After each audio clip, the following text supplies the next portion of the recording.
Welcome to Monday Motivation. Now, this podcast is not going to be long enough to even get you to work, but it will give you a lot to work on, because the most important thing you can work on in life is yourself. Hey, welcome back to Monday Motivation.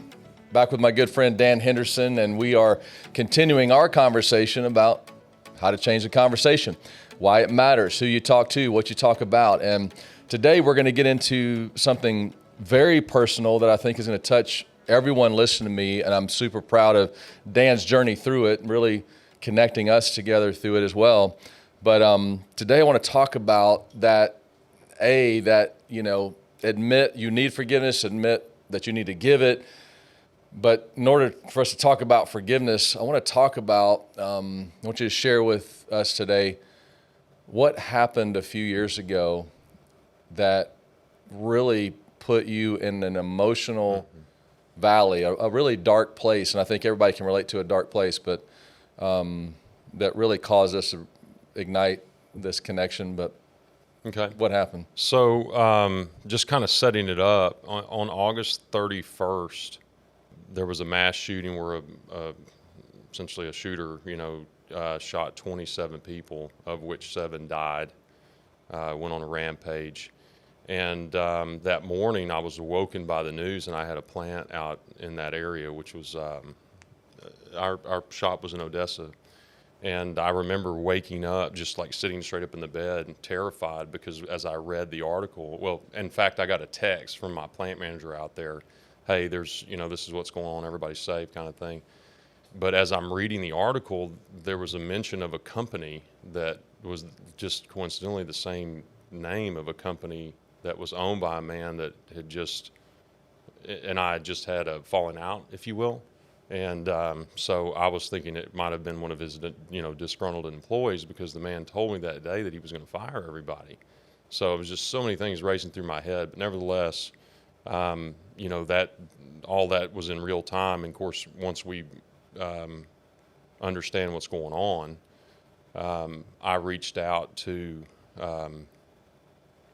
I'm gonna leave names and faces out of this. So I reached out to a very close friend of mine / family member who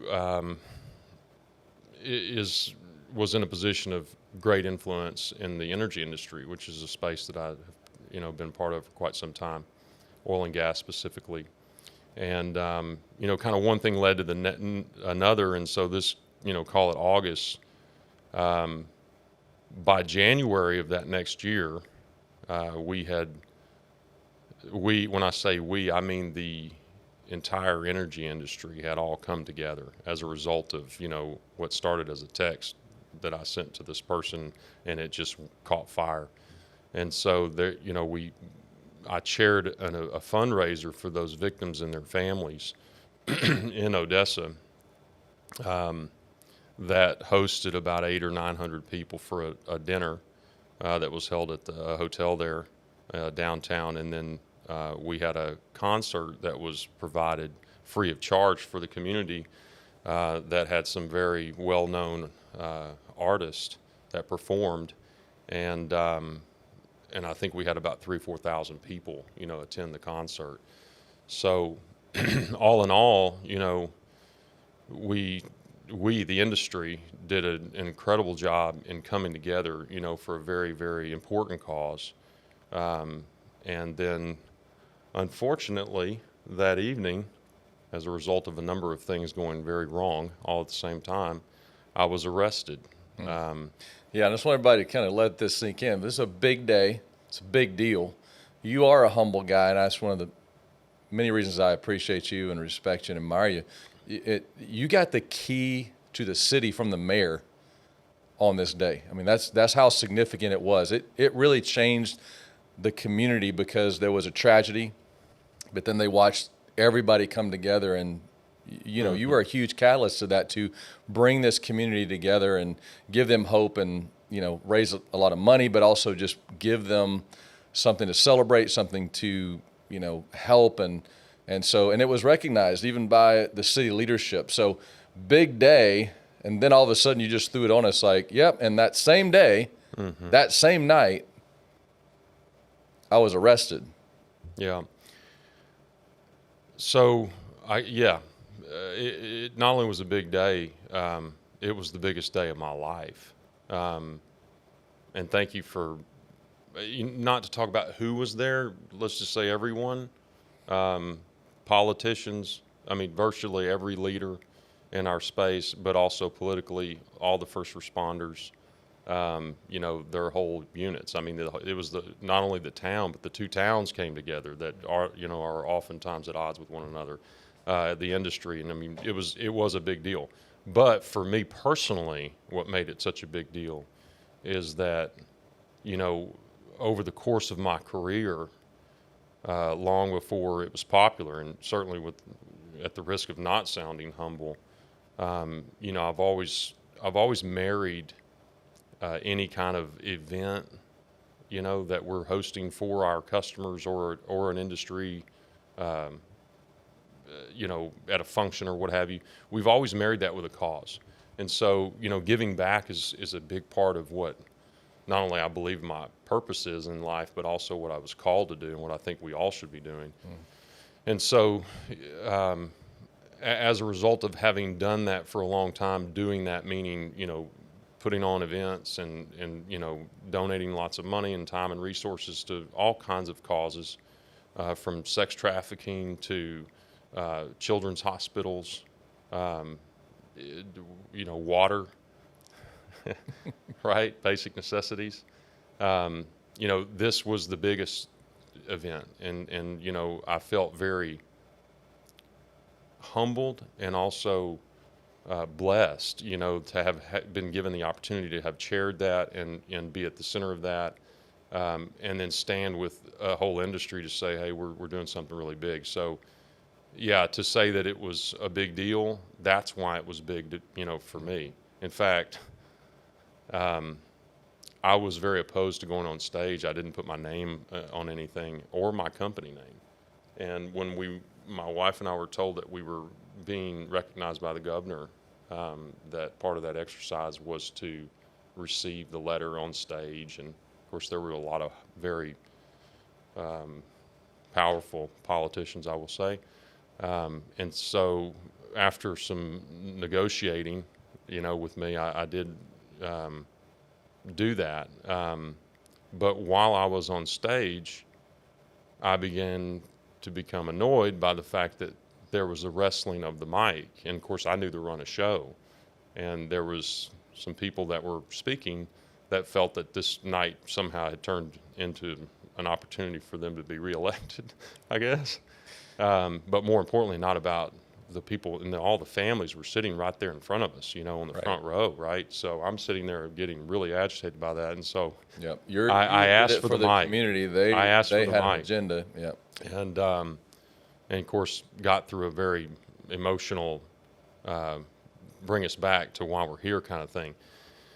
So nevertheless, yeah. So getting to the bomb, then I was arrested that night for family violence assault, and while I was in jail, I was pulled from my jail cell so they could take my picture and send that.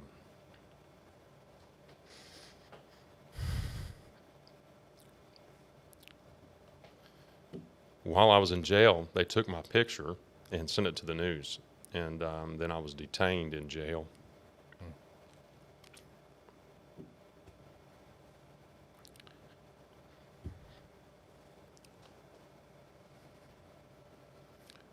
For several hours afterwards, and so by the time I got out of jail, it was everywhere. I mean everywhere. Front page of the paper. Of everything in our industry. And it was, just because the industry is very small, I mean, it doesn't take long. So it traveled the world before I got out of jail. And of course my phone's blowing up and all that kind of stuff, but and I didn't know what the hell happened. I really didn't understand. I knew that when I was in jail and they pulled me out, I knew what was going on then. I didn't know why, or who was behind it. And, of course, then I found all those things out later, and it, very painful. But yeah, nevertheless, that happened. Yeah. it happened. Yeah. And of course, since then, all charges are dropped. Everything's fabricated. There's all kinds of different people involved in pulling different strings and causing confusion. And of course, everyone rushing to judgment, which is pretty much our society today. It's like, hey, you're guilty. Oh, wait a minute, you're innocent? Well, never mind. We've already said you're guilty. But either way, you walk out of jail free of all charges. It's just that now there's this narrative created by a lot of different people who have now said, from the man who was just honored by the governor to, okay, you went from like hero to zero like that. And there's a lot of, like I said, people involved that betrayal, rejection, gossip, all the things that everybody has experienced in one, but this is so intense and so defined for you. And there you are, when you walk out of jail, definitely feeling very alone and left to this narrative that's not even true. And in other words, the court has declared it, hey, you're not even guilty of any of these charges, but the popular opinion has already happened. So how is on that journey, so we've talked about in this season that you have to forgive. You have to receive it. You have to give it. But man, you sure don't feel like giving forgiveness when there's unfair treatment that happened. I mean, what was said about you, you're in jail, the days in jail, gossip continues to proliferate, all these things. And that's real. And that's when we really connected. How did this very simple, Pray, okay, fine, Lord's Prayer, Jesus said, if you'll just, hey, Father, forgive me for my debts, and I'm going to forgive others for theirs. How has your journey of forgiveness helped you out of this very dark valley? I love that question. I'll start by saying that I'm still, I'm not in the valley anymore. Yeah. Sorry, not in the valley, of the shadow of death, and which is a real place. Oh yeah, we're actually going to do a whole season called really? "The Valley of the Shadow of Death" for sure. Yeah, There's a lot of valleys out there. But I will say that I'm still working through some of the trauma, the betrayal trauma. Sure. I'm still working even through some of the clinical aspects of it, just mental health, which clearly is becoming more. I think it's more trendy now than it is true. In other words, there is a real mental health issue that is unspoken of, but just because of the stigma, particularly with men. So I just want to make mention that there's the spiritual aspect of it, which is all around forgiveness, and that's really, at least from my worldview, I don't know about all you other people out there. Forgiveness ultimately is what the gospel's all about. And I think forgiveness is the love. So, but the bifurcation of that is, clinically, I was traumatized. Okay. I found myself very quick to forgive those that I loved the most. Okay. But too quick to not forgive those that didn't. Okay. That's where that shame and blame came in. Okay. But also, forgiveness is this has been my experience, has layers to it. And in fact, you and I talked about that recently. I think that's why God says that, forgive us our trespasses as we forgive those who trespass against us, but give us our daily bread. Forgive us today. I think it's a daily thing, forgiveness, right? It's a process. It's a daily, process. for sure. And what I'm trying to communicate is that I didn't forgive myself fast enough, but also I allowed for my my forgiveness, my heart. I allowed for my heart to get in front of my health, both physically, mentally, and emotionally. So spiritually, I feel that God never abandoned me, that I had access to him, at any given time, as we do. But just, I wouldn't even, and this is where I have to give myself grace, I wasn't stubbornly not going to God. It was just that I was so in my head about what had happened, that trauma, and it's circuitry, right? It's like your brain gets short-circuited. And so I just couldn't pick the needle up off the record. It was in that when it gets in a crack or a crevice, you can't get the needle off, and it just keeps playing either the same loop or whatever. So, but we're not, at least in this podcast, here to talk about mental health issues. It's more about the spiritual health, and it's really what I have the most fun talking about, which is forgiveness and just that evolution that's been going on with me. So just speaking pointedly, I had to forgive those people. Actually, I'd go back and say it this way. I didn't realize that the forgiveness that I was freely, and I would say immediately. I remember exactly where I was when I forgave my favorite person and closest person. I was sitting in jail, and I remember it. I remember it very vividly, just like, when you forgive someone, right? But what I didn't realize is that was just the beginning of the forgiveness, because I didn't forget. And I was reminded every day, not only because of my memory and, some of the symptoms that I had, but there wasn't a day that went by that I wasn't dealing with the aftermath of that destruction that, happened in my life personally and professionally. So just limited to that, because those two things are publicly facing in many ways, especially for me being a person of, some sense of influence at the time. We'll see now. What I love about what you said, thanks for being so real about it too. It's just such a raw conversation, but I think so many people can relate to it, Dan. So you're like, look, I knew that I forgave these people just like that, but I didn't realize it was the beginning of a process, and forgiving someone, letting go of a grudge isn't reconciliation. It's not restoration. Right, exactly. It's not like, hey, everything's, it's like I still feel, and I know what this isn't about mental health, but we are all connected as human beings to the mind and the heart and the body and the energy. And man, when your mind is stuck and your heart's stuck, it's all stuck, and we've talked about this, like even though you walked out of jail, shame, but definitely bitterness was still a prison, and it's a process to move out of, to get out of. And that's what's been so incredible with where you are now is you kept leaning into that process. I like how you reminded us that it's like, hey, I want daily bread, but we forget the very next line is, I need daily forgiveness. Exactly. I need it, and I need to keep giving it. Yeah. And God is the only one that can forgive completely, instantly, and freely. We need to forgive others, but we have to keep going back to that forgiveness and keep releasing.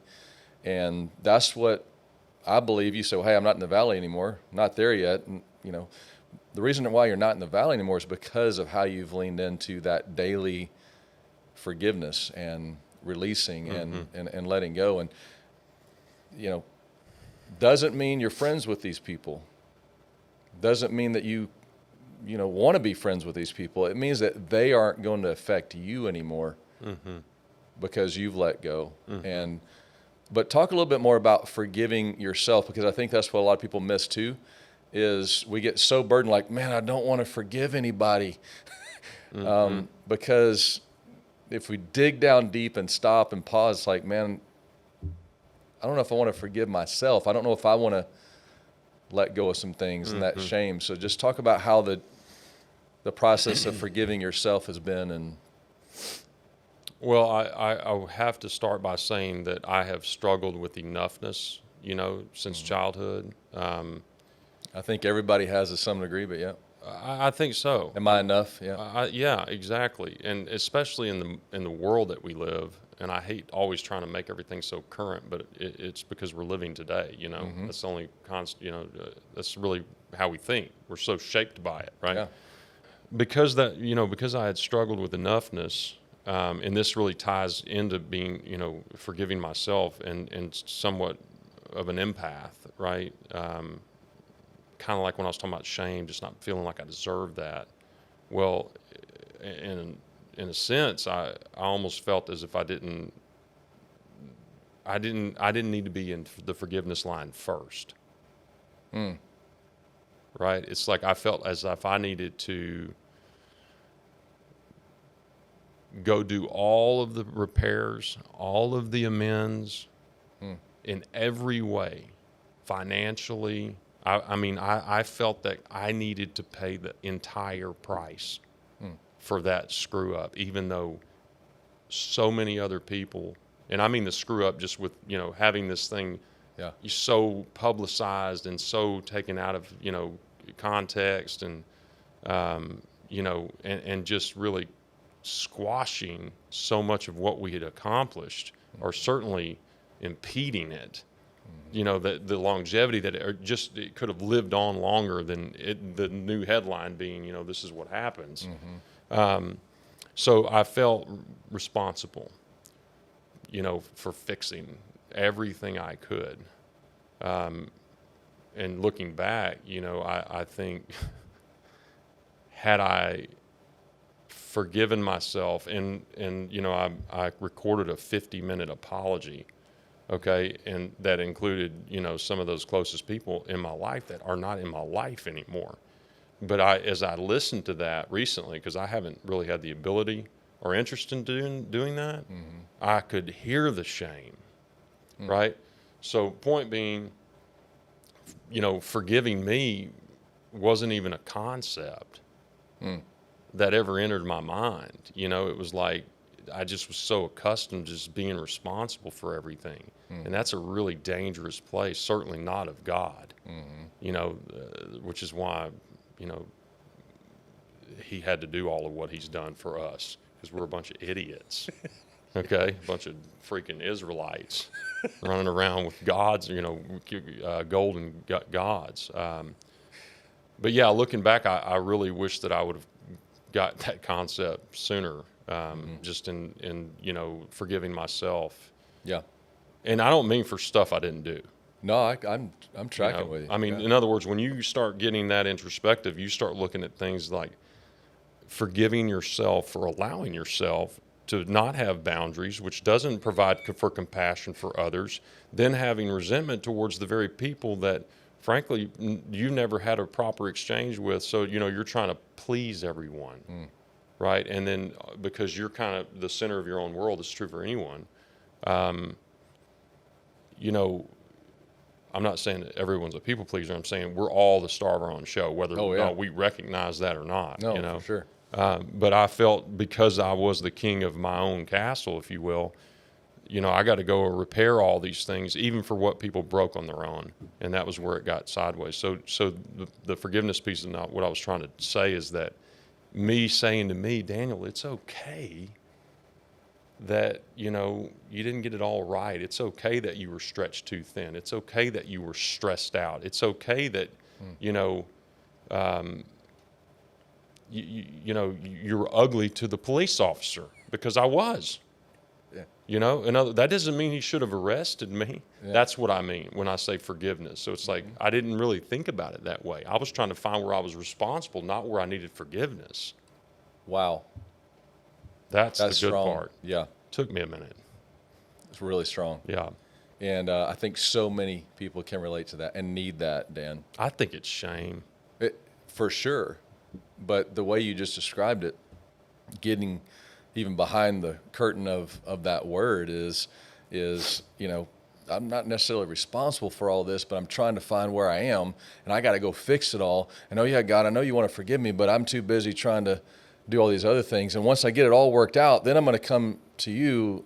And rest. Yeah, which is the total backwards of total everything. Opposite. And really a great place to land this whole season because the moment we stop trying and start trusting, the moment we stop trying to fix everything and just have faith, the moment we stop trying to fix everything and just go to forgiveness and forgive ourselves first. I mean, you can't give what you haven't received, and just allowing Exactly. that love and that grace for yourself. And I love what you said, like, hey, I'm the king of this, and I'm the center of, and we're all the star of our own show, and that's why so many people are stressed out and anxious and and overwhelmed, because when you're the star of the show, you're trying to play God, like you said, instead of trusting Him with it. And hopefully, as people just heard how transparent you've been, that when you just change the star of the show and you put the center of your life into who God is and how much He loves you and how much you're worth to Him and how much He loves you, how He sees you, how He created you, and you embrace that conversation and just continue that conversation on a daily basis.